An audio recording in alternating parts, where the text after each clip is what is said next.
Acto seguido, daremos inicio al segundo panel de discusión denominado El rol del Poder Judicial en la protección y promoción de la libertad de expresión, para lo cual cedo la palabra a Elena González Pinto, catedrática de la Cátedra UNESCO en Derechos Humanos, Costa Rica.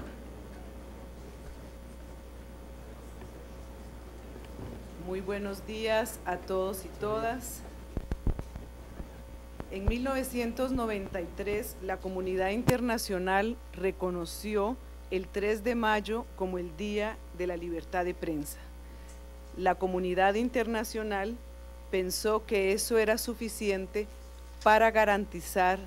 la libertad y el ejercicio del periodismo. Sin embargo, 20 años después, y como hemos visto con las cifras que nos han dado las autoridades que participaron en la primera sesión, donde nos han señalado que en los últimos 10 años 700 periodistas han sido asesinados en el ejercicio de su profesión y que la mayoría de los periodistas asesinados ejercían o cubrían en primer lugar hechos políticos, en segundo hechos referentes a derechos humanos y en tercero cubrían situaciones de guerra. Pero también es condenable que 9 de cada 10 casos han quedado en la impunidad. Es por ello que 20 años después, en el 2013, la comunidad internacional decidió reconocer el 2 de noviembre como el Día Internacional para poner fin a la impunidad de los crímenes contra los periodistas. Por eso es que celebramos esta iniciativa de UNESCO, de la Corte Interamericana de Derechos Humanos y de la Relatoría de la Libertad de Expresión de la Comisión Interamericana de Derechos Humanos. Porque como bien dijo la secretaria general de la UNESCO, la impunidad es perniciosa, conduce a la autocensura por miedo a las represalias y priva a la sociedad de fuentes de información importantes. Vamos a iniciar esta segunda sesión con el panel sobre el papel del Poder Judicial para la protección y promoción de la libertad de expresión. Contamos con 3 juristas del más alto nivel que han dado mucho a la región y a la comunidad internacional para el Estado de Derecho y el pleno ejercicio de los derechos humanos. Participarán desde Washington y por vía Skype el doctor Claudio Grossman. Él es abogado chileno y desde 1995 es decano de la Facultad de Derecho de American University en Washington. Es un reconocido experto en Derecho Internacional de Derechos Humanos y ha combinado su carrera en el mundo académico y la experiencia práctica en defensa de los derechos humanos.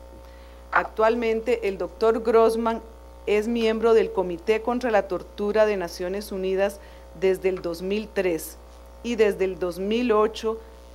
tiene la presidencia del comité. También fue integrante de la Comisión Interamericana de Derechos Humanos de 1994 al 2001 y 2 veces fue elegido presidente. Cuando estuvo en la Comisión Interamericana de Derechos Humanos, el doctor Grossman fue relator especial en temas de derechos de las mujeres y de pueblos indígenas y tuvo a su cargo casos ante el sistema interamericano relacionados con derechos a la no discriminación, a la libertad de expresión, al debido proceso, derechos de los pueblos indígenas, derechos políticos y prohibición de ejecuciones sumarias. Actualmente, don Claudio Grossman es el presidente del Instituto Interamericano de Derechos Humanos y anteriormente se desempeñó como presidente y miembro de la Escuela de las Américas, que es una organización que abarca a más de 400 universidades en el hemisferio occidental. El doctor Grossman es autor de numerosas publicaciones y artículos relativos al derecho internacional de los derechos humanos. Contaremos también con la presencia del doctor Edison Lanza. Él es periodista y abogado uruguayo y tiene estudios de posgrado en Libertad de Expresión y Ley Penal de la Universidad de la República de Uruguay. En el 2014, la Comisión Interamericana de Derechos Humanos lo eligió como relator especial para la libertad de expresión. Antes de asumir su cargo, trabajó como periodista en diversos medios de comunicación y como consultor de organismos internacionales en temas de libertad de expresión y derecho a la información. También ha ejercido como abogado del Sindicato de Periodistas de Uruguay y como docente universitario. Asimismo, ha presentado varios casos emblemáticos relacionados con el derecho a la libertad de expresión ante el sistema interamericano y ha integrado y dirigido y fundado varias organizaciones no gubernamentales de defensa del derecho a la libertad de expresión. También contaremos con el doctor Diego García Sayán. Él es abogado de la Pontificia Universidad Católica de Perú y tiene estudios en Ciencias Políticas de la Universidad de Austin.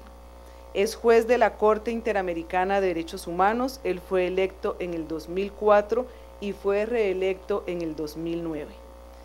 El doctor García Sayán ha desempeñado también funciones públicas. Él ha sido en Perú ministro de Relaciones Exteriores y también ministro de Justicia. Ha también apoyado y trabajado en el marco de Naciones Unidas como representante del secretario general en la verificación de los acuerdos de paz en El Salvador. Y ha dirigido organizaciones intergubernamentales, gubernamentales y no gubernamentales, grandes, variadas y complejas, como lo es la Comisión Andina de Juristas y miembro de la Corte Permanente de Arbitraje. El doctor García Sayán tiene gran experiencia en el derecho internacional y derechos humanos. Recordamos muy bien cómo cuando fue ministro de Justicia de Perú, promovió la normalización de las relaciones de Perú con la Corte Interamericana de Derechos Humanos e impulsó la reconstrucción del sistema de justicia luego de 10 años de régimen autoritario que vivió ese país. Como ministro de Relaciones Exteriores, también don Diego promovió la adhesión de Perú a la Corte Penal Internacional y la aprobación en el marco de la Organización de Estados Americanos de la Carta Democrática Interamericana. Ha sido presidente también del Grupo de Trabajo de Desapariciones Forzadas de Naciones Unidas y tiene experiencia también en la docencia, tanto en la Universidad Pontificia Católica de Perú, y ha sido invitado a otras universidades en otros países, como la Universidad de Sorbona en París, American University, y también ha sido uno de los más prestigiosos docentes que ha tenido el Instituto Interamericano de Derechos Humanos. Todos nuestros 3 expositores del día de hoy tienen varias publicaciones y varios reconocimientos internacionales. Así que puedo decir con conocimiento de causa que contamos con un panel de lujo en la mañana del día de hoy. Para iniciar nuestro panel, iniciaremos con el decano, don Claudio Grossman, y presidente del Instituto Interamericano de Derechos Humanos, quien está con nosotros desde Washington vía Skype. Buenos días, don Claudio. Buenos días. En primer lugar, quisiera agradecer la invitación de que se me ha hecho objeto de contribuir en un panel tan distinguido y en un tema que tiene tanta relevancia. Quisiera saber si estamos bien, se escucha bien primero antes de continuar. Perfectamente, adelante, don Claudio. Bien, entonces, cualquier error que haya no le voy a poder echar la culpa a la tecnología, lo que crea un problema, desde luego. Error por parte mía. Voy a hacer, después de agradecer la invitación y el distinguido panel que está presente, expresar mis excusas porque no puedo estar ahí en persona, pero por lo menos podemos conversar a través de los nuevos medios que crea la tecnología. Voy a hacer referencia en mi presentación a los siguientes temas. Primero, la importancia o relevancia de la libertad de expresión. En segundo lugar, marco normativo, sin entrar mucho en eso, pero sobre todo enfocándome en temas que surgen de la jurisprudencia de la Comisión y Corte Interamericana, y después hacer algunas propuestas sobre el futuro. El primer tema, ¿por qué es tan el primer asunto es por qué es tan importante el tema? Se ha dicho que la libertad de expresión es una piedra angular en la existencia misma de una sociedad democrática. Es un barómetro de la democracia. La democracia no ha sido definida jurídicamente. Alguien dijo alguna vez, la reconocemos sin embargo cuando la vemos. Ciertamente requiere elecciones libres, secretas, informadas, requiere poderes judiciales independientes, requiere congresos que supervisen efectivamente la labor de los órganos del Estado y además una sociedad civil con la capacidad de expresarse, de crear, de supervisar, de comentar lo que pasa en los órganos estatales y en la sociedad en su conjunto. Sin expresión no hay democracia. La capacidad de escrutinizar, de hacer comentarios, de enfrentar al poder tiene que ver con la existencia de expresión. Y la existencia de expresión en el siglo XX no es simplemente, como era en el pasado, pararse en un cajón, en un parque y decir lo que uno piensa. La libertad de expresión tiene que ver con el acceso también a los medios de comunicación social, a las redes sociales y a todas las cuestiones que la tecnología y la sociedad de masa requieren para poder presentar la opinión que tiene una persona, un grupo de personas, ante la opinión pública. Ahora, ¿cuáles son los impedimentos que existen en relación a la libertad de expresión y que verdaderamente van en contra de una visión pluralista y la democracia en una sociedad? Tenemos, por ejemplo, una protección inadecuada en la legislación nacional. O las normas existentes son ignoradas. Algunas medidas típicas que infringen gravemente el derecho a la libertad de expresión son la censura previa, por ejemplo, prohibida por la Convención Americana, las leyes de desacato, que criminalizan la expresión que dice relación con quienes están en el dominio público o los funcionarios públicos. Los funcionarios públicos y quienes están en el dominio público tienen derecho a su honor, sin ninguna duda, pero en la visión de la Comisión Interamericana en esa época, yo acababa de ser elegido el 94, era que ofrecer a penal como una forma de defender su honor no era adecuado a una sociedad democrática. Quienes están en el dominio público deben estar más expuestos a la crítica y sin duda tienen derecho a defenderse en relación a su honor, a críticas injustificadas, pero la experiencia de poner el arma pesada del derecho penal a su disposición no es una buena experiencia en sociedades democráticas que pretenden estimular, crear espacios y posibilidades de intercambio de opiniones. Tenemos también como formas de acción incautación y prohibición de publicaciones, penas excesivas por injuria y calumnia y ausencia de marcos normativos efectivos que aborden los monopolios de información y garanticen el pluralismo, entre otras cosas que existen. Ahora, además de todo esto, a través del ejercicio de la censura previa o de medida indirecta, vemos que hay decisiones por parte de grupos burocráticos, autoridades o monopolios, lo que la gente puede ver, leer, escribir y producir en distintos lugares, invocando muchas veces temas como la seguridad nacional, orden público, protección de la moral, verdad en la información, honor personal, etcétera, etcétera. Ahora, ¿qué se ha hecho en relación? Hay además, y aquí creo que se ha mencionado, medidas de facto que se toman. Medidas de facto como privilegiar a ciertos medios por servir al poder con propaganda estatal, o castigar a otros, no solo negándole el acceso a los medios que da la propaganda estatal, sino también a medidas, digamos así, al acceso al papel o a credenciales que les permitan cubrir los distintos eventos sociales. Creo que todos ustedes conocen cuáles son esas medidas, a la que se agrega una de las más graves, quizás no la más grave, la impunidad frente al asesinato de periodistas. Les quiero decir que en mi experiencia en la Comisión Interamericana de Derechos Humanos, el asesinato era la forma más odiosa, más repudiable, pero también están las intimidaciones, los chantajes que se hacen a los periodistas, que suben en mucho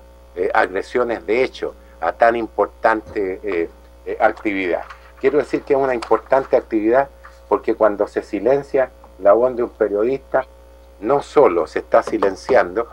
un derecho individual, sino como lo planteó la Corte Interamericana de Derechos Humanos con relación a su opinión consultiva sobre la colegiación obligatoria de periodistas, se silencia el derecho de la ciudadanía en su conjunto de tener acceso a la opinión de otros y con eso enriquecer su capacidad de decisión. Ahora, sobre el régimen jurídico no quisiera perder mucho tiempo. Les quiero decir que se ha creado un rico tejido jurídico sobre libertad de expresión, dando contenido, entre otros, a los artículos 13 y 14 de la Convención Americana. En distintos casos, Baruch Hipcher Bronstein contra Perú, Juan Pablo Olmedo contra Chile, la última tentación de Chile, Palavara y Ribarne, Herrera Ulloa, Canese, Claudia Reyes, Kimmel contra Argentina, Perroso y otros contra Venezuela, Ríos, Tristán Donoso, Valle Jarmino, Usón Ramírez, López Álvarez. La comisión también tuvo oportunidad de contribuir, no solo llevando casos ante la Corte, pero con sus propias decisiones, con casos que no llegaron ante la Corte, que muchos de ellos no han sido conocidos. Por ejemplo, el caso de los testigos de Jehová en contra de la República Argentina, en la época de la dictadura, cuando niños, en función de su fe, no estaban dispuestos a jurar allegiance, se dice en inglés, al Estado argentino, que fueron expulsados de las universidades. Ahí vemos una de sus colegios. Eso muestra también cómo se infringía gravemente la libertad de expresión. Otros casos, Héctor Félix Miranda contra México, Horacio Berbisky contra la República Argentina, Víctor Manuel Oropesa contra México, etcétera, etcétera. Ahora, de la jurisprudencia de la Comisión y de la Corte, que es el último órgano, surgen cuestiones importantes. El carácter especial dual de la expresión a la que ya me hice referencia. No solo se silencia una voz individual, sino el derecho colectivo de recibir información. Segundo contenido de la libertad de expresión es la indivisibilidad de la expresión y difusión de ideas. No se saca nada con decir cosas si uno no tiene acceso a los medios de comunicación social. Uno puede ver, por ejemplo, en esto las distintas decisiones de la Corte, en Palamar y Ribarne sobre Chile, o en el caso de Martorelli contra Chile. Tercero, la multiplicidad de formas de expresión. Ya me referí al caso de testigos de Jehová, por ejemplo, el hecho de guardar silencio es una forma de expresión. Negarse a jurar por una bandera o cantar un himno, etcétera, etcétera. La protección de los medios necesarios para difundir las ideas es otro componente esencial de la libertad de información, como es también la protección de la reproducción de información. Un caso importante en esto fue el caso de Herrera Ulloa versus Costa Rica, donde el diario La Nación reprodujo declaraciones de un diario belga que hablaban de una supuesta corrupción que había tenido efecto por un funcionario diplomático de Costa Rica. Y esa reproducción de información fue de acuerdo al derecho interno costarricense, interpretado por el Poder Judicial como no violando la Constitución de Costa Rica, pero la Corte señaló que así era y que la reproducción de información no era, en las condiciones de ese caso, no constituía una violación de la Convención. También en el alcance de la libertad de expresión, la Corte ha señalado la exclusión de restricciones tanto directas como indirectas. Un caso paradigmático en esto es el caso de Baruch Hipcher. Quisiera además decir que la Corte, también en el caso de Baruch Hipcher, señaló la incompatibilidad de monopolios públicos y privados en los medios de información con el derecho de libertad de expresión. Ahora, yo quisiera hacer referencia a algún par de temas que a mi juicio están pendientes. Sabemos que es el tema del desacato. La Corte, en el caso de Kimmel contra Argentina, dejó pendiente la posibilidad de que se tomaran o adoptaran medidas de carácter penal en contra de individuos que criticaban a personas que estaban en el dominio público. Como académico, docente, investigador, he escrito que eso no me parece adecuado. Hay que plantear que la Corte señaló que había una responsabilidad de Argentina en relación a ese caso. Kimmel era un investigador histórico que publicó un libro titulado La masacre de San Patricio en 1989, que analizó los asesinatos de 5 clérigos de la Orden Palotina que ocurrieron el 4 de julio de 1976 durante la dictadura militar en ese país. Kimmel examinó la investigación judicial, la masacre, y se refirió a una decisión judicial adoptada el 7 de octubre del 77 y levantó cuestionamientos sobre el comportamiento del juez federal a cargo del caso, alegando que el juez había cumplido con las formas de la ley, pero presionado por el régimen militar no había investigado la verdad. Él fue condenado en Argentina por esto. La Corte, y lo quiero señalar, estableció muy serias condiciones para establecer la responsabilidad ulterior en términos criminales, y en el caso de Kimmel señaló que esta no existía. Esos requisitos son legalidad, legitimidad, necesidad, etcétera, etcétera. Pero la comisión ya el año 94 señaló su divergencia con esa posición de plantear que había responsabilidades penales y poner a disposición de quienes están en el ejercicio público la capacidad de recurrir a un instrumento tan poderoso como es el derecho penal en un contexto de sociedades donde hay que fomentar la expresión. Eso no quiere decir que no haya exageración, que no haya críticas injustificadas, que no haya posibilidades de incurrir en temas que, usando no la expresión técnica, pero que constituirían difamación. Pero la opinión de la comisión en el 94 fue de que no había que permitir el derecho penal como instrumento de defensa, sino las posibilidades del derecho civil, la responsabilidad extracontractual, que fuera proporcionada, sujeta a criterios, desde luego, de legalidad, proporcionalidad, necesidad, etcétera, etcétera. Y imagínense ustedes, antes de entrar en una discusión legal, ¿qué es lo que harían ustedes si estuvieran haciendo una convención americana? Si quisieran que quienes están en la política pudieran defenderse con el derecho penal frente a cuestiones injuriosas, o si les vamos a dar la posibilidad de solo hacerlo con el derecho civil. Muchas veces he planteado que esto no es solo una defensa de la sociedad en general, es también una defensa de los políticos y de la política. Y seguramente otra manera de ver esto es, a mi juicio, la siguiente. Pienso que el hacerlo así no solo contribuiría a un diálogo mucho más rico sin el tema del derecho penal, defendiendo a quienes ocupan funciones públicas, sino también defendería a quienes tienen esa grave responsabilidad de ejercer funciones de carácter público. Bueno, quisiera terminar entre paréntesis, el juez Sergio García Ramírez, elaborando en base a su opinión previa en el caso Herrera Ulloa,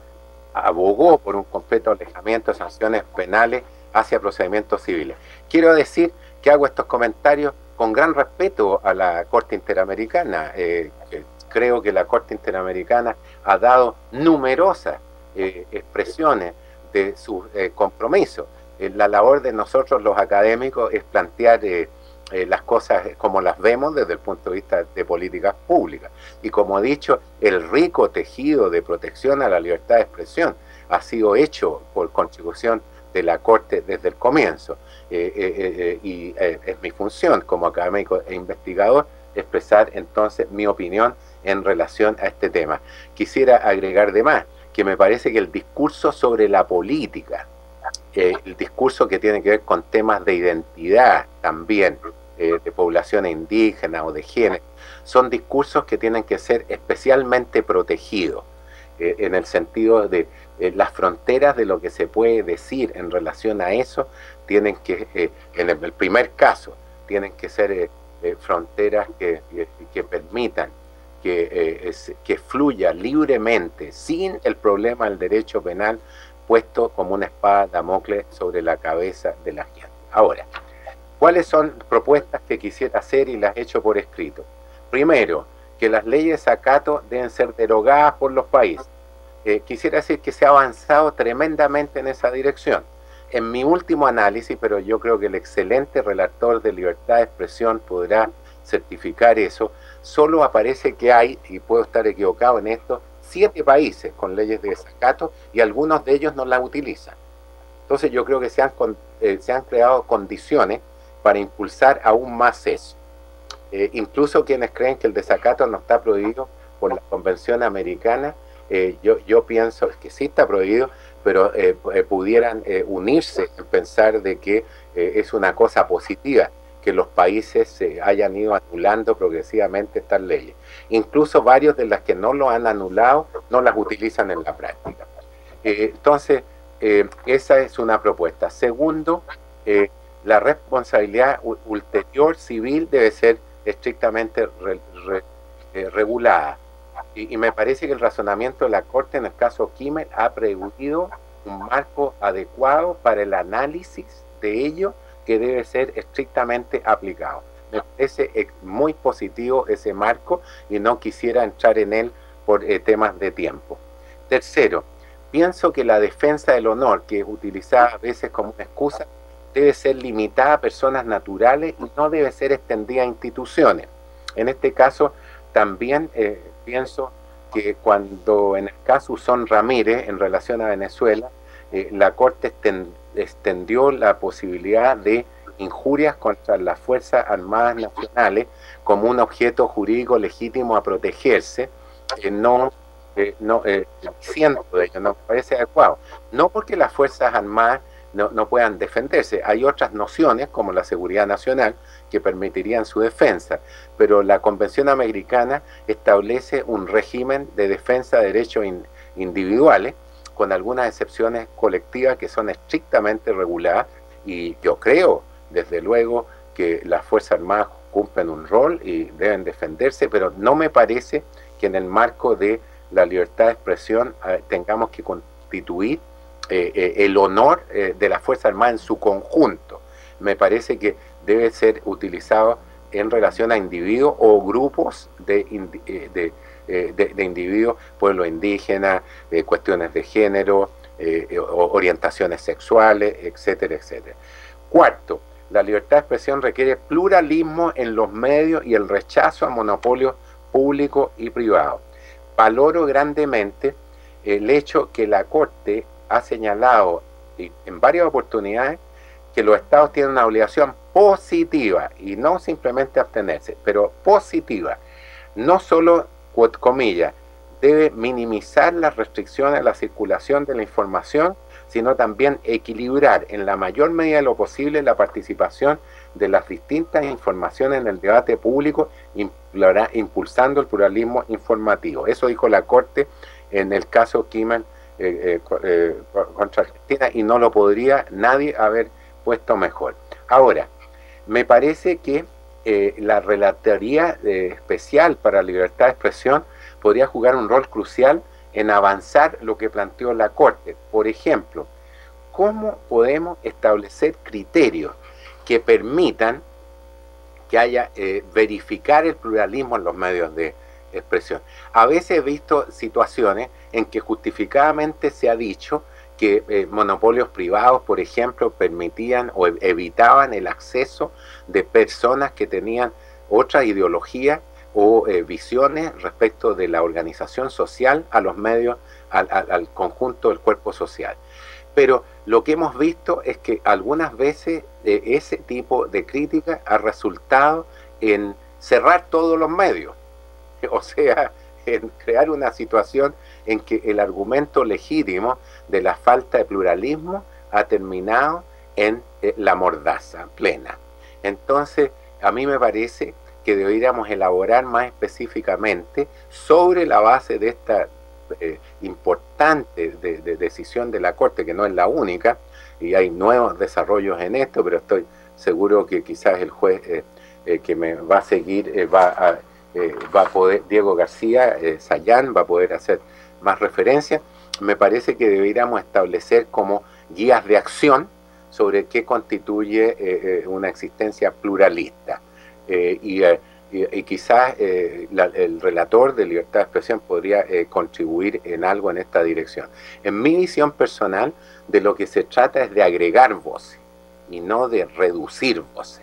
Y tengo una mala experiencia cuando he visto en el hemisferio que la crítica a la existencia de visiones con las que uno no está de acuerdo y que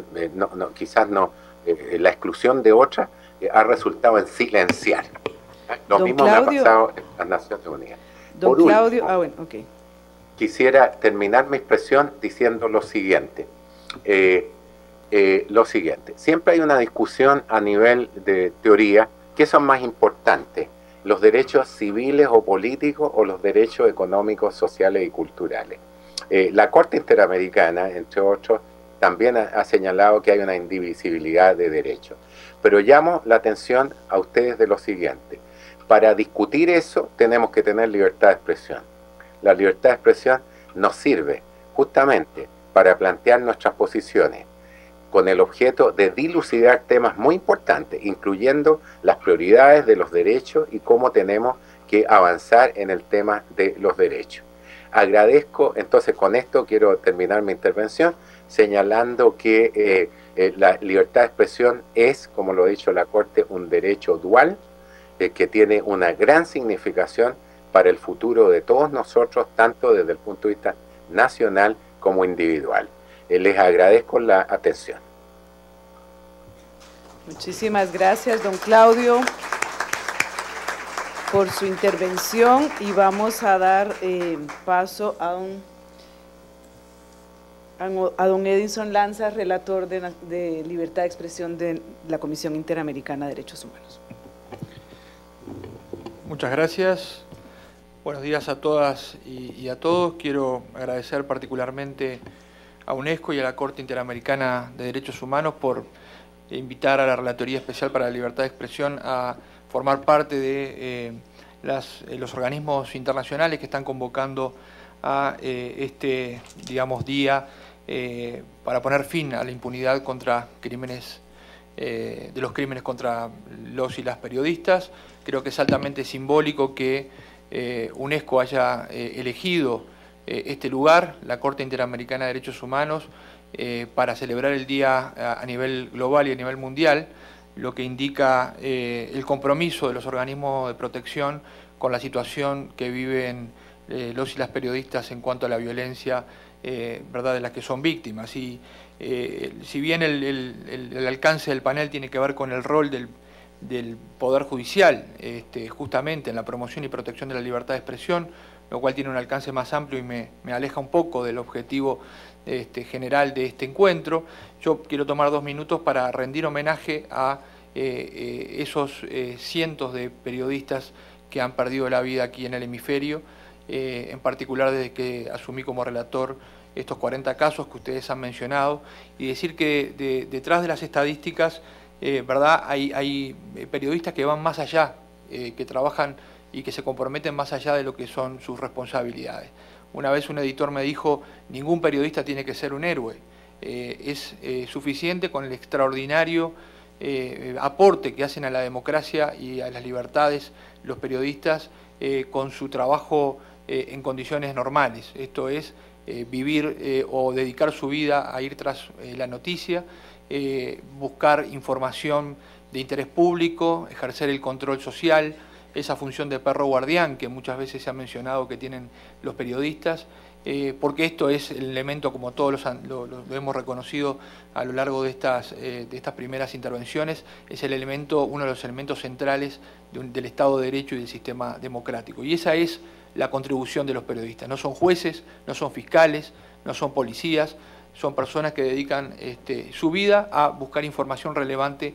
para los demás. Pero como si esto fuera poco, muchas veces el contexto de violencia estructural que tienen muchos de nuestros países, la situación imperante, donde el crimen organizado y la colusión con agentes estatales hace prácticamente imposible realizar la tarea del periodista. Igual en esas circunstancias hay decenas de periodistas, centenares de periodistas que prefieren mantenerse en el terreno y seguir realizando su labor. Y por eso es que reclamamos que los estados cumplan con las obligaciones que los sistemas de protección, tanto universal como a nivel nacional, han desarrollado, las obligaciones de prevenir la violencia, de proteger a esos periodistas que están actuando en situación y en circunstancias de riesgo y muchas veces de alto riesgo, y bueno, y también obviamente las obligaciones que tienen los estados para investigar, procurar justicia y sancionar a los responsables cuando estos hechos ocurren. Cuando venía para aquí, para Costa Rica, coincidía, me tocó viajar en el mismo asiento con la periodista Ginette Bedoya, que como ustedes saben ha sido una de las víctimas de violencia física y violencia sexual, ¿verdad?, por el ejercicio de su periodismo, una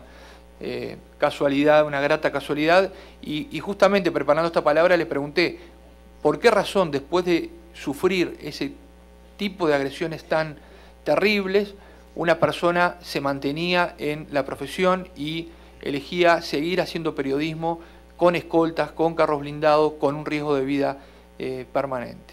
Y ella me decía, bueno, hay una fuerza interior que nos lleva a no callarnos, hay una fuerza interior que nos lleva a decir, no nos van a silenciar, hay una fuerza interior que nos lleva a decir, vamos a mantenernos en nuestra tarea de investigar la corrupción, investigar los abusos de poder, investigar las violaciones a los derechos humanos, investigar la trata de personas. Y por eso quería, digamos, tomar estos minutos para decir que detrás de las cifras, detrás de los estándares que podemos desarrollar, hay seres humanos, ¿verdad?, que siguen ejerciendo, pese al riesgo, esta función. Dicho esto,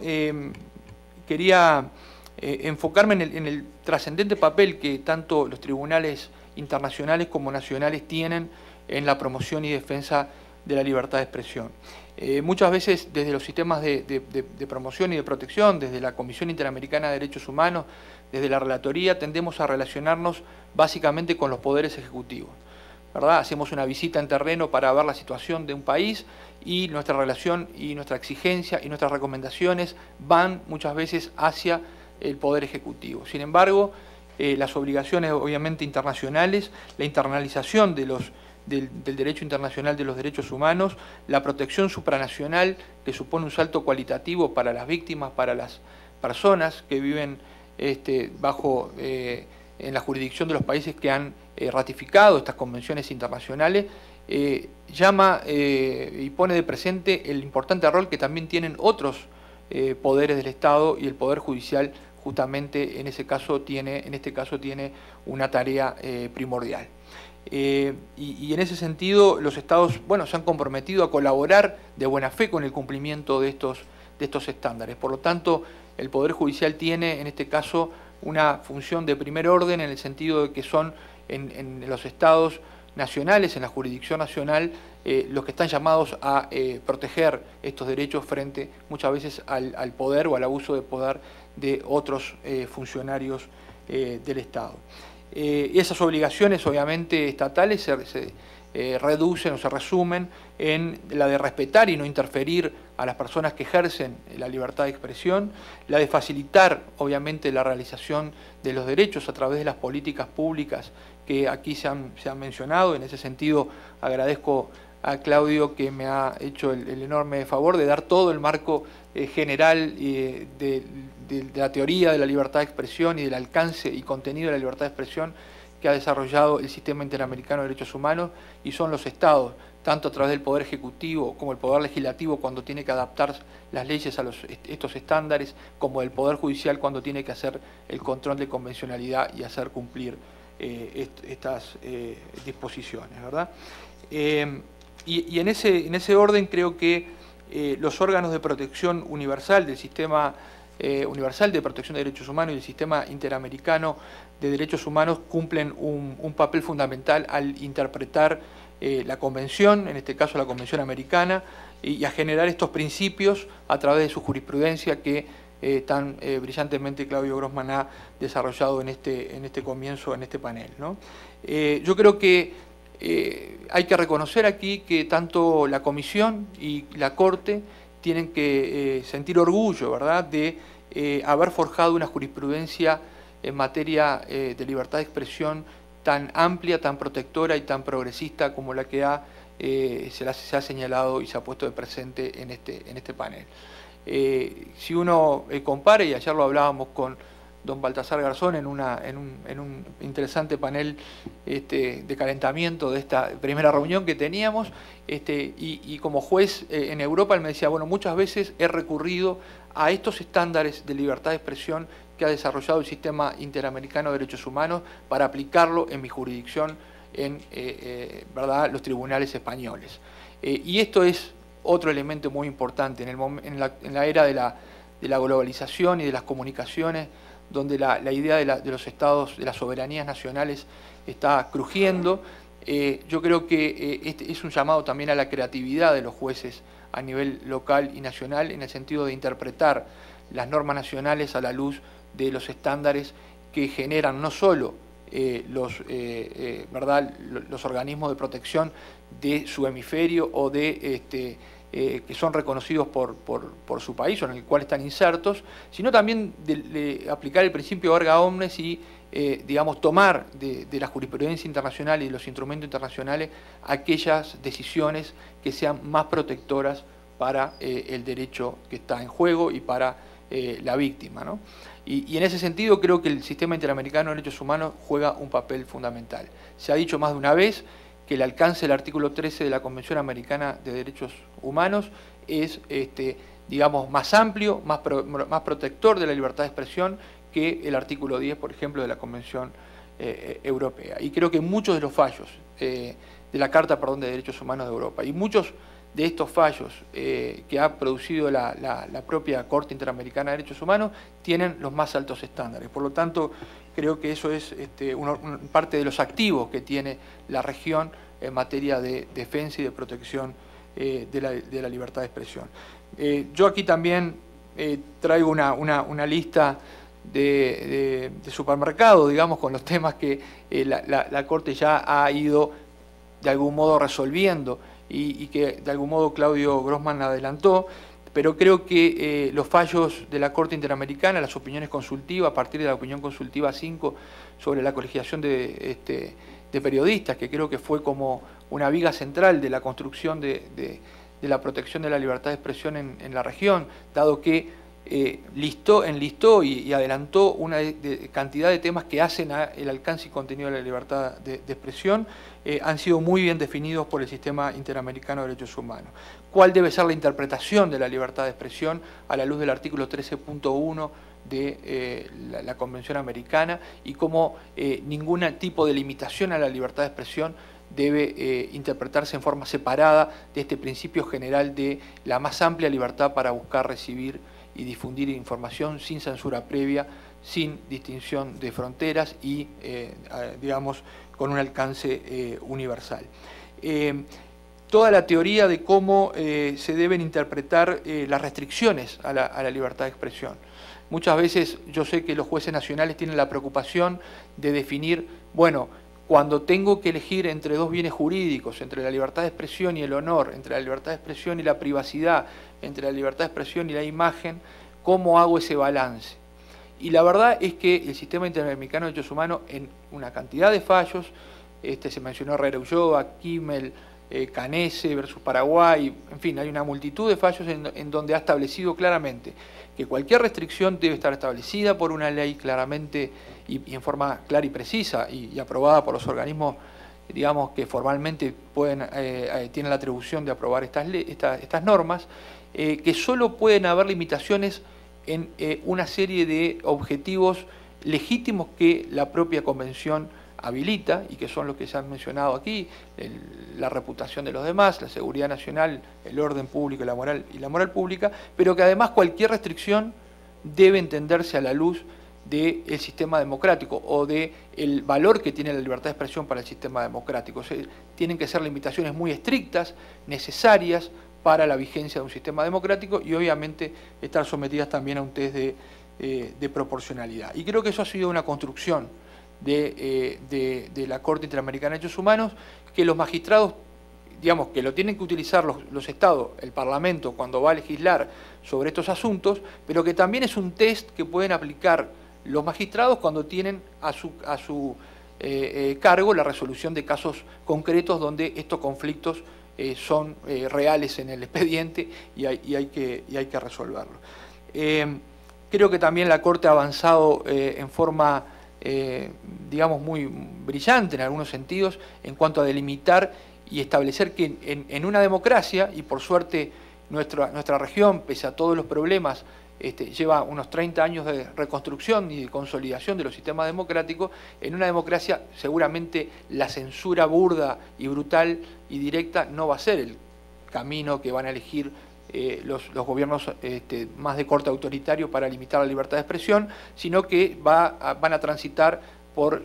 tipos de censura sutil o tipos de censura indirecta. Y en este caso también la Corte Interamericana de Derechos Humanos ha hecho un aporte extraordinario en el sentido de establecer, y también obviamente con las propias decisiones de la Comisión en conjunto, de establecer de que pueden haber distintos mecanismos indirectos para afectar la libertad de expresión. Por ejemplo, el abuso en la asignación de frecuencias de radio y televisión en forma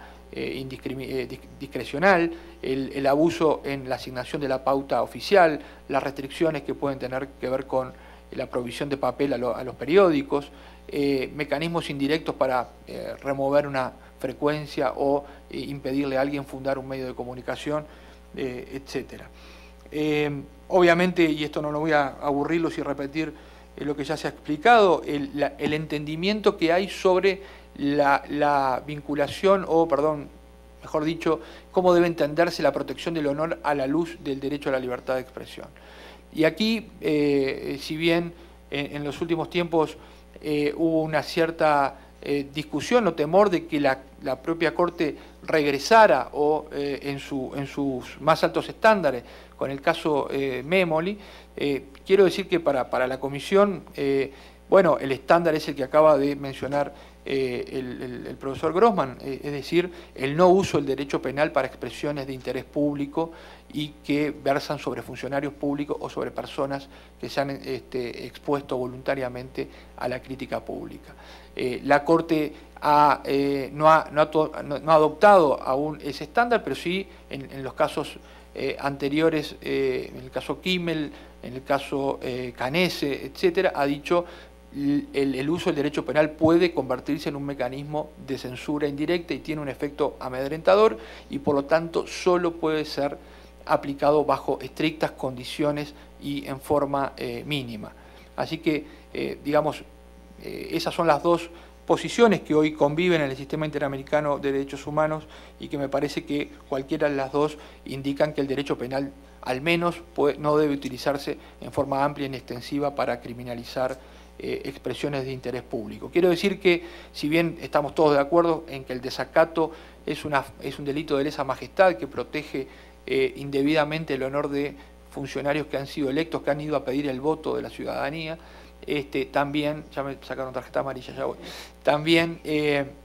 quiero mencionar que hay otros tipos penales que están siendo utilizados en la región para sancionar y criminalizar este tipo de expresiones, no solo contra periodistas, sino también contra defensores de derechos humanos y líderes de pueblos indígenas, etcétera, como normas de difamación, de injuria, de atentado, etcétera, que también la consideramos lesivas. Y finalmente también, algún tipo de crítica que muchas veces se le ha hecho al sistema interamericano de derechos humanos y que es en el sentido de lo último que decía Grossman, si el sistema se ocupa del asunto de la concentración de medios de comunicación y la falta de diversidad y pluralismo. Creo que, obviamente, la Comisión tiene una serie de informes temáticos respecto a la necesidad de dotar de diversidad y pluralismo a los medios de comunicación y de incluir a sectores que históricamente han sido excluidos de la comunicación. Ha sido, sin duda, la Comisión la que ha tenido los más altos estándares en torno o en relación con a la inclusión del sector comunitario de la comunicación en América Latina, y ha reclamado y recomendado a los estados que se establezcan medidas positivas para que eso sea efectivo, real y posible. El último fallo de la Corte Interamericana de Derechos Humanos, quiero decirlo públicamente, respecto al caso RCTV versus Venezuela, o Granier versus Venezuela, creo que profundiza estos estándares de diversidad y pluralismo y dice algo muy importante a mi juicio, y es que la búsqueda de la diversidad y el pluralismo en los medios de comunicación es una obligación imperiosa para los estados. Con lo cual creo que sí, el sistema interamericano le está dando respuestas a estas cosas. Quiero tomar el guante que me lanza Claudio Grossman, en el sentido de que aún falta profundizar en algunos estándares, sobre todo porque cuando uno aborda la situación de un sistema de medios de comunicación en América Latina, uno no empieza de cero, no es, digamos, un tablero que está vacío y que uno podría decir, bueno, aquí voy a poner un tanto por ciento de medios comerciales, un tanto por ciento de medios públicos y otro tanto por ciento de comunitarios, y voy a intentar que sean de distinta línea ideológica o editorial. La región ya tiene un sistema de medios y en muchos casos altamente concentrados. El desafío que tenemos por delante y que la Relatoría ha comenzado a trabajar en la construcción de un informe temático es cómo, digamos, ir de sistemas concentrados a sistemas más diversos y plurales sin afectar la libertad de expresión y sin que este tipo de instrumentos se convierta en una suerte de, digamos, instrumento justamente de censura indirecta. Lo cual es un desafío enorme, pero que creo que es una, como lo han mencionado aquí varios, es una necesidad de la región en sistemas políticos altamente polarizados y sistemas mediáticos que muchas veces no admiten y no agregan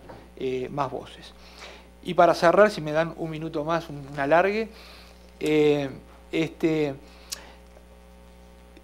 poner de manifiesto cuáles son, a mi juicio, los desafíos que enfrentan los sistemas de justicia nacional e internacionales respecto a la protección de la libertad de expresión. Se dice que, y tal vez pueda compartir esta percepción, que los jueces son en realidad conservadores, que los jueces en realidad muchas veces sienten temor a cruzar esas fronteras que no han sido todavía exploradas.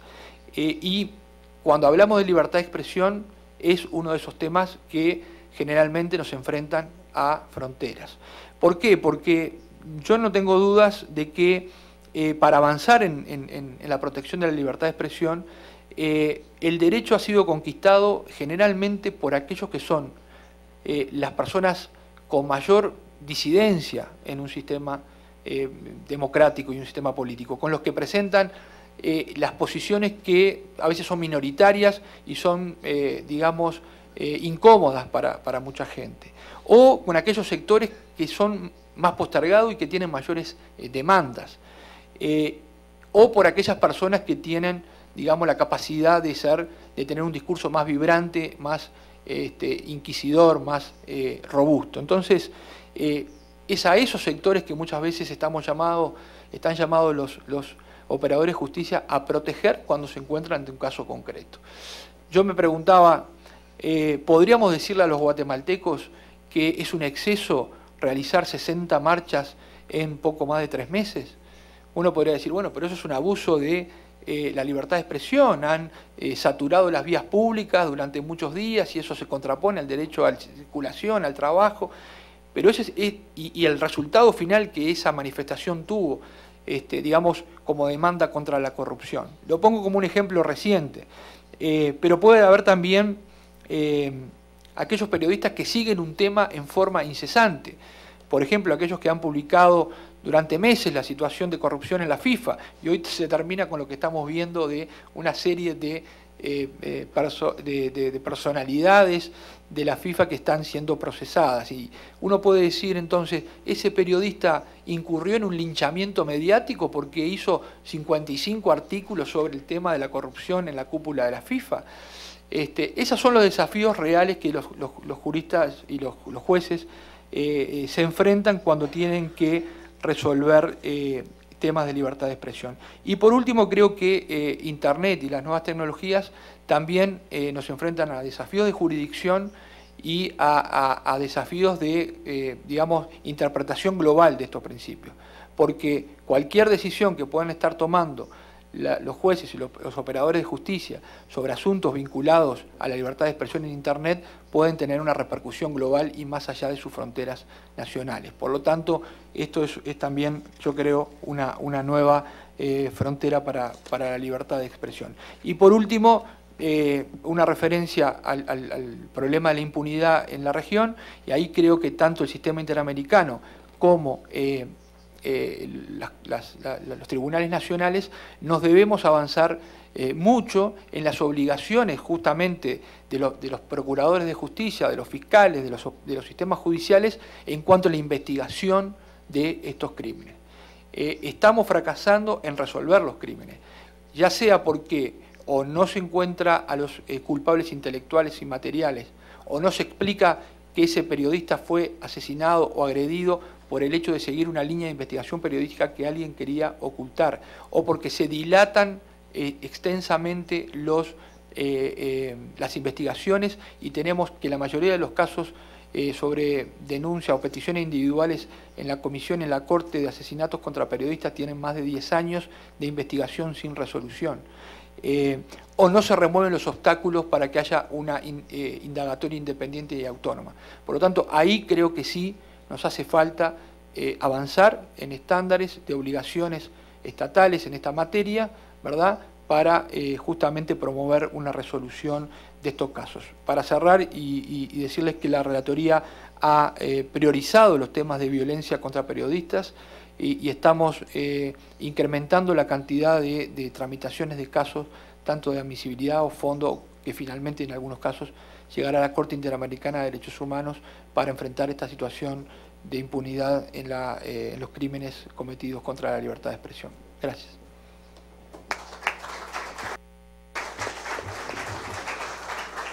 Muchísimas gracias al relator especial de libertad de expresión. A veces es difícil moderar una mesa y no darle la libertad de expresión al relator, así que,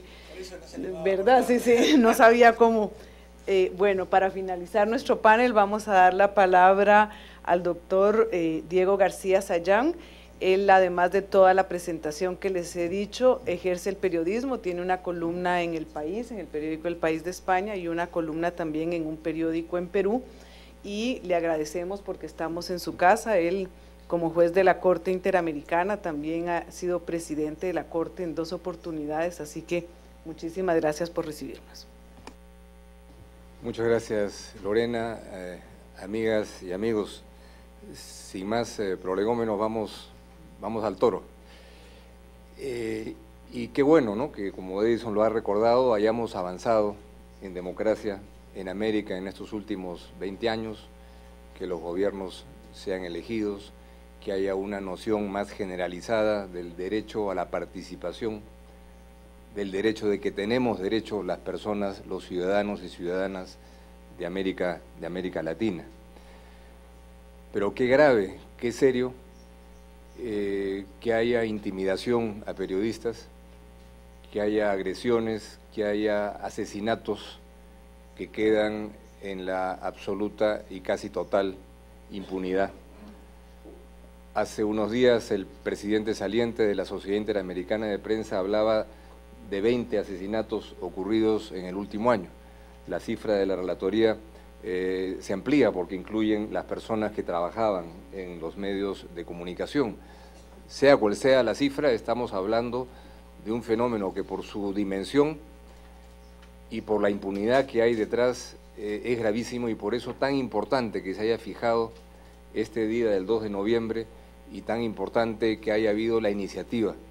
de UNESCO, que aquí felicito en nombre de su representante, y que la Corte con gusto ha podido, como lo dijo el presidente de nuestra Corte, apoyar. Voy a hacer un comentario con 2 partes, ¿no? La primera, que recapitula en seguimiento a lo que ya me robó el presidente de la Corte, cuáles son los estándares fijados por la Corte Interamericana en los últimos años en materia de libertad de expresión y libertad de prensa. Y en segundo lugar, referirme específicamente al tema de la impunidad y al papel que podría desempeñar la Corte Interamericana para enfrentarlo. En lo que respecta a los estándares de libertad de expresión, recapitulando rápidamente, lo podríamos resumir básicamente en 4, que han sido materia de una jurisprudencia constante y enriquecedora desde la primera vez que la Corte se refirió a esto hace 30 años, con la opinión consultiva sobre colegiación obligatoria de los periodistas, hasta la última sentencia a la que acaba de hacer referencia Edison Lance, el caso Granier o RCTV con Venezuela.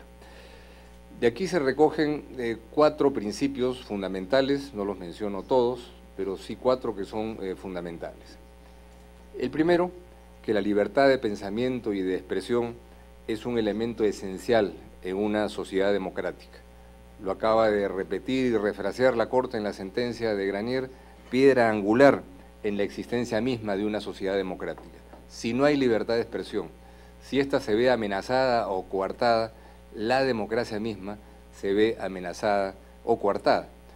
por varias razones obvias, ¿no? Evidentemente por el derecho a estar informados y el derecho muchas veces débilmente ejercido por instituciones públicas, a veces debilitadas en su legitimidad, parlamentos, sistemas de ministerio público o fiscales, y más bien por donde salen las denuncias de corrupción, por las que salen las denuncias de latrocinios y abuso de poder, es a través de los medios de comunicación, y eso es algo que lo vivimos todos los días en prácticamente todos los países. Y dentro de ello, por supuesto, el principio de que normas restrictivas como la colegiación obligatoria limiten el ejercicio de la libertad de expresión es algo que la Corte inicialmente ya desechó hace muchos años, y por eso puedo tener el privilegio de, sin ser periodista a tiempo completo, poder considerarme también periodista, por lo que acaba de mencionar Lorena. Segundo punto, algo que en el desarrollo jurisprudencial de la Corte ha sido absolutamente fundamental en el proceso de construcción y enriquecimiento de valores democráticos en la región, que es el derecho a la participación y el derecho a estar informados. El artículo 13 de la Convención, a partir de un caso en Chile, fue interpretado y desarrollado evolutivamente por la Corte, en el sentido de que el acceso a la información pública incluye el derecho a buscar y recibir información, y que es esencial para una transparencia y una gestión democrática del Estado, y estableciendo al respecto 3 aspectos fundamentales: que el Estado en consecuencia debe primero garantizar el derecho al acceso a la información pública, muy alentador, muy importante que se anuncie una ley en esta materia aquí en Costa Rica, aunque no necesariamente una ley es necesaria si esto funciona de otra forma. En segundo lugar, que el principio con el que deben regirse las sociedades es el de la publicidad y la excepción, la del secreto. Y en tercer lugar, que deben garantizarse amplios y efectivos derechos a ser oídos con recursos sencillos y rápidos. El tercer principio, que ya si bien ya se mencionó ahora, quiero insistir en ello, es el de la pluralidad de medios, ¿no? Porque la libertad de expresión y de prensa no tiene que ver solamente con la posibilidad de que cualquiera puede ejercer y comunicar, sino el derecho de la sociedad de ser informada por medios plurales y tener un acceso a una información objetiva, veraz, que tenga distintas fuentes, cosa que naturalmente en contextos de monopolios u oligopolios, de concentración de medios en el Estado o de concentración de medios en actores privados, afecta y cercena claramente ese derecho. Que en el caso, como bien lo ha señalado Edison, el relator especial del caso Granier con Venezuela, la Corte le da un desarrollo adicional importante. No solamente establece el principio general desde Kimmel, y antes ya lo había dicho la Corte, en la propia opinión consultiva de 1985 ya había establecido este principio, sino establece que el Estado tiene que garantizar la pluralidad de medios. Y al garantizar la pluralidad de medios, lo dice la Corte en esta sentencia, que es vinculante, debe de promover y organizar políticas públicas y, de ser el caso, las medidas normativas que pudieran ser necesarias para enfrentar la concentración de medios, o sea, privada. Y por último,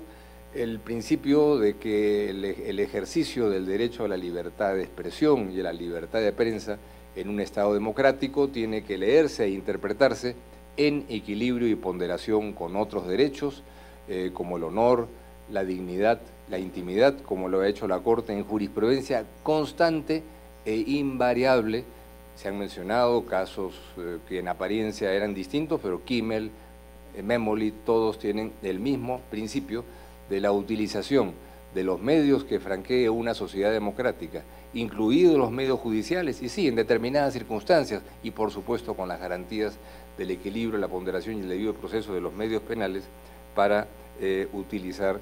medios que ponderen el ejercicio de la libertad de expresión con la garantía de los otros derechos que el Estado también tiene que proteger. Vamos a los riesgos y a las amenazas a la vida. Hablemos dentro de un rato de los periodistas y los comunicadores, hablemos de la población en general. La Corte tiene una larga y muy rica, y me atrevería a decir, tal vez con algo de exceso de optimismo, eficaz en sus grandes lineamientos y resultados. Esta larga jurisprudencia que tiene que ver con un principio que ya se mencionó,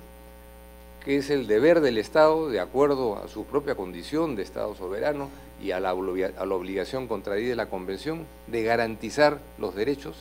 y garantizar, entre otros, naturalmente y primordialmente, el derecho a la vida,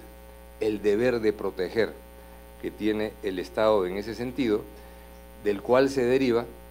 un principio que la Corte tiene mencionado desde su primera sentencia, el caso Velázquez Rodríguez en 1989, que es el deber del Estado de prevenir agresiones, violaciones o afectaciones a los derechos de las personas. Y eso ha sido constante en casos diversos, no solamente de Honduras, en casos de Colombia, Pueblo Bello, comunidad indígena Sagoyamaxa con Paraguay, Valle Jaramillo y otros con Colombia, etc.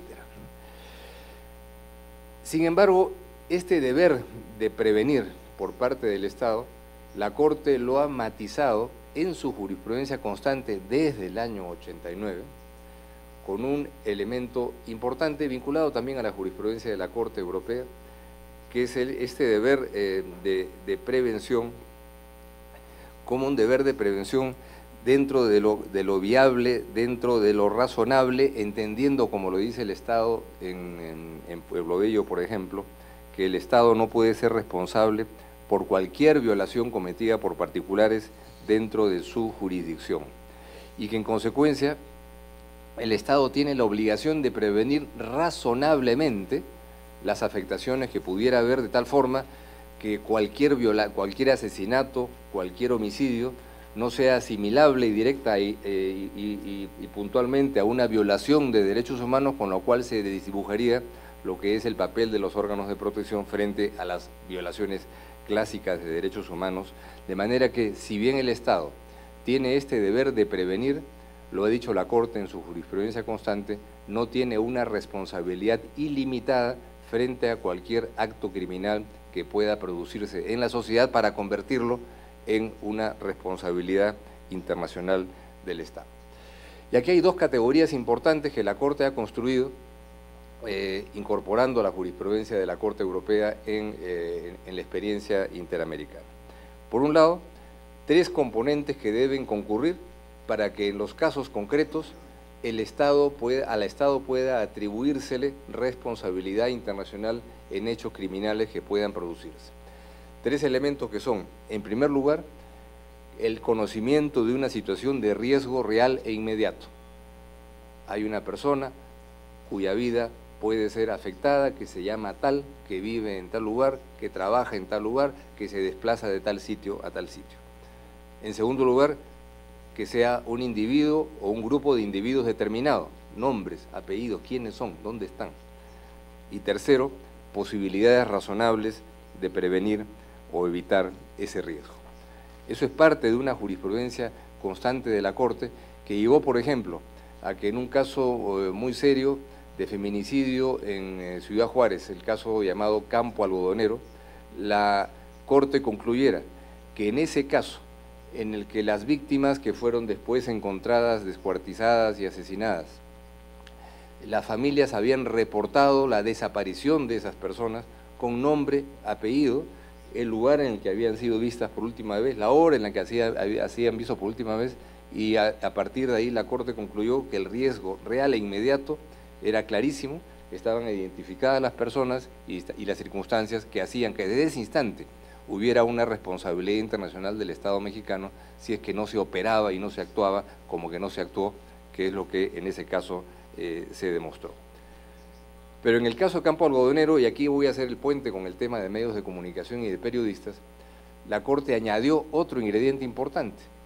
Dijo, en el caso de Campo Algodonero, además, en un contexto de violencia generalizada, en un contexto en el que operaba de manera sistemática e impune el crimen organizado, destaca la Corte con un grado de responsabilidad del Estado la ausencia de una política general que debía haberse iniciado, dice la Corte, en 1998, cuando ya se sabía que estos casos se estaban produciendo y reiterando en esa zona, como cualquiera sin ser investigador, bastaba leer los medios de comunicación, podía perfectamente informarse. Entonces son piezas que van construyendo una jurisprudencia sobre la responsabilidad internacional del Estado en casos de criminalidad atribuibles a particulares, ¿no?, y no directamente al Estado, que en ciertas circunstancias sí generan una responsabilidad internacional del Estado. ¿Qué ha hecho la Corte frente a agresiones, homicidios y desapariciones de periodistas y de comunicadores sociales en los últimos años? Debo decir que el papel de la Corte en ese terreno ha sido sumamente limitado. Y ha sido sumamente limitado porque, como cualquier tribunal, un tribunal opera a partir de los casos y de situaciones que le son planteados. Y aquí hay una paradoja que tenemos que resolver, porque la posibilidad de que la Corte pueda ejercer un papel jurisdiccional más vigoroso en materia de prevención, en materia de seguimiento, en materia de pronunciamiento jurisprudencial sobre la materia, depende de que le lleguen los casos, de que le lleguen las materias. La Corte ha tenido 2 casos sustantivos en sus 3 décadas de existencia, vinculados a amenazas y riesgos a la vida de periodistas. El caso Peroso con Venezuela en 2009 y el caso Vélez Restrepo con Colombia en el año 2012. No encontramos los otros casos que podrían haber llegado de países en donde se han producido circunstancias de esa o peores circunstancias incluso de las que encontramos en el caso Peroso o en el caso Vélez Restrepo. Y así como la Corte tiene casos contenciosos sobre los cuales se dictan sentencias, y esta es la situación que tenemos, de manera que el desarrollo jurisprudencial sobre el deber de prevención en casos de periodistas y comunicadores sociales ha sido hasta ahora limitado. La Corte tiene, como ustedes lo saben bien, la otra herramienta para poder responder a graves violaciones de derechos humanos con decisiones que también son vinculantes, que son las medidas provisionales ante situaciones que, sin ser un caso de fondo, son situaciones de extrema gravedad, urgencia y que pueden generar un daño irreparable en la presunta víctima. Y la Corte ha tenido medidas provisionales sobre muchísimas situaciones graves en América Latina en los últimos años, y debo decir aquí con algo de optimismo que en muchos países estas han tenido un efecto contundente en poder lograr salvar la vida de personas a través de mecanismos de protección, diseño de instituciones que se dieron un poco a partir de la reiteración de casos de medidas provisionales que se dieron en países como por ejemplo Colombia. Se han presentado en los últimos, hablemos, 25 o 30 años, algunas medidas, pero solicitudes de medidas provisionales en casos de periodistas y comunicadores sociales, ¿no? Sin embargo, estas tienen una particularidad. Casi el 70% de estas medidas son de un país, se refieren a Venezuela, ¿no? No hay ninguna medida provisional sobre países en los que hay un patrón en los últimos años y en el último año de afectaciones a la vida y a la integridad física de personas. Los 2 casos que no son de Venezuela, de medidas provisionales, 2, han sido uno del asesinato de un periodista peruano ocurrido en 1988, Bustigos, el proceso penal para juzgar a los responsables se encuentra todavía en desarrollo, y un caso específico en Honduras dentro del contexto del golpe de Estado que derrocó al presidente Zelaya en ese entonces. Entonces, este panorama general tiene de alguna forma el panorama fáctico que hemos escuchado en las presentaciones en la mañana, en la documentación que hemos revisado para llegar a esta reunión, una suerte de asincronía con la operatividad del sistema interamericano de derechos humanos, en la que podríamos estar haciendo mucho más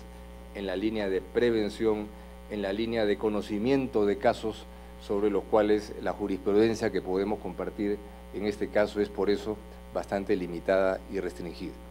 Entonces no lo veo esto con yo me retiro de la Corte a fin de año y van a criticarme mis colegas, estás llamando a que vengan más casos, y qué vamos a hacer con tantos casos el próximo año. Yo creo que sí tenemos capacidad institucional, Edison, aquí tomarás la palabra de darle seguimiento a esto, no porque haya una especie de necesidad de actuar en uno u otro país, la Corte es sumamente rigurosa y objetiva en ese sentido, sino porque realmente es algo en donde la jurisprudencia de la Corte podría aportar mucho, porque como lo hemos podido vivir felizmente, en el caso, por ejemplo, de directivos de organizaciones de derechos humanos en un país complicado como Colombia, realmente la jurisprudencia de la Corte, las resoluciones de medidas provisionales han sido, si no la respuesta principal, un factor contributivo positivo realmente relevante para un mejoramiento de la situación. ¿De qué depende de que la situación en nuestra región evolucione? Depende de muchas cosas. Por supuesto que hay un telón de fondo que ya se analizará más tarde y el día de mañana, el crimen organizado, la impunidad del crimen. No es casualidad que en el último informe de Latinobarómetro el principal problema ya generalizado en la percepción latinoamericana es el de la delincuencia, ya no el desempleo, ya no la corrupción, lo que quiere decir que realmente estamos en un problema porque la percepción generalizada coincide con lo que parece ser un problema muy serio. Y situaciones de debilidad de los estados y por supuesto de las siempre recurrentes tentaciones autoritarias que ocurren, que no son ajenas a nuestra tradición política latinoamericana. Pero realmente situaciones como esta, el empeño de organizaciones importantísimas de representación de periodistas como las que están aquí presentes, de organismos intergubernamentales de relevancia como Naciones Unidas y agencias como UNESCO, y ahora del sistema interamericano, vemos, creo yo, y hay razones de peso para ver con aliento lo que se puede hacer para responder dentro de la esfera de cada cual a esta situación y para que la sociedad y las instituciones públicas en nuestros países estén también en capacidad de generar mejores condiciones para que esto, que es hoy día una lepra y un drama que sin aparente solución, pueda realmente revertirse y solucionarse más temprano que tarde. Muchas gracias.